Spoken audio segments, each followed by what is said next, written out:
इंदौर में बहू ने सास की पत्थर मारकर निर्मम तरीके से हत्या कर दी। ये मामला उजागर हुआ जिसमें पुलिस ने आरोपी बहू को गिरफ्तार कर लिया है। बताया जा रहा है कि महिला की ये तीसरी शादी थी और 1 साल पहले ही ये शादी हुई थी। दरअसल बहू और सास में रोजाना विवाद होते रहते थे और इस विवाद का अंत सास की मौत से हुआ है। इस पूरे मामले में पुलिस द्वारा बताया गया कि विजयनगर थाना क्षेत्र स्थित श्री राम नगर में 45 वर्षीय गोमती चौधरी नामक महिला की पत्थर से मारकर उन्हें मौत के घाट उतार दिया। बहू नेहा को पुलिस ने गिरफ्तार कर लिया है। बताया जा रहा है कि महिला की पहले भी 2 से 3 बार शादी हो चुकी है। पारिवारिक विवाद के चलते ही हत्याकांड की घटना होना बताया जा रहा है। पूरे मामले में जांच पड़ताल की जा रही है। पारिवारिक विवाद में एक बहू ने अपनी सास की तत्कालिक जो विवाद उत्पन्न हुआ उसमें मतलब फांसी मार करके हत्या कर दी।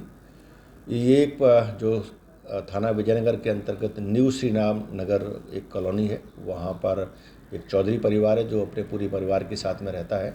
उसका जो लड़का संदीप है, संदीप की एक पत्नी जो नेहा है, नेहा और उसकी जो संदीप की माँ थी उनके बीच में किसी बात को लेकर के आपस में विवाद हुआ और उस विवाद में दोनों मतलब सास बहू जिनका आपस में सास बहू का संबंध था वो उसको बाथरूम में जो ले गई और वहाँ दरवाज़ा बंद करके एक जो पत्थर की फरसी थी उसको सिर पे मार दिया, जिससे उनको चोट लगी और लहू लुहान हो गई।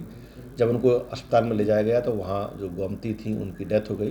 पुलिस ने इस पूरे मामले में 103 BNS जो हत्या का मामला है भारतीय न्याय संहिता की धारा 103 के तहत अपराध पंजीबद्ध किया है और जो आरोपी है जो मारने वाली नेहा है उसको पुलिस ने इसमें कस्टडी में लिया है। सर ये जिसने हत्या की है उसने पूर्व में भी शादी कर रखी है? हाँ, बेसिकली ये जो परिवार है वो दोनों ही मतलब इनके रीमैरिज हैं, मतलब संदीप की भी ये रीमैरिज है, उसी प्रकार से उनकी भी रीमैरिज है और आपस में 5-6 महीने से साथ में रहते थे और इसी में दौरान जो परिवार में कई बार इस तरह के जब परिवार में डिस्प्यूट होते तो इसी डिस्प्यूट के कारण से ये परिस्थिति बनी और उसने मतलब जो फरसी थी, पत्थर की फरसी थी, उसको सिर में मारने से चोट लगी और चोट के कारण से उनकी डेथ हो गई। कितनी शादी कर चुकी महिला? ये दोनों ही रीमैरिज के हैं। कई बार लोग अब उनके जो रिकॉर्ड पे तो नहीं, लेकिन ये दोनों ही मतलब अभी 5-6 महीने से एक शादी के रूप में पुनः बंधे थे और साथ में रह रहे थे।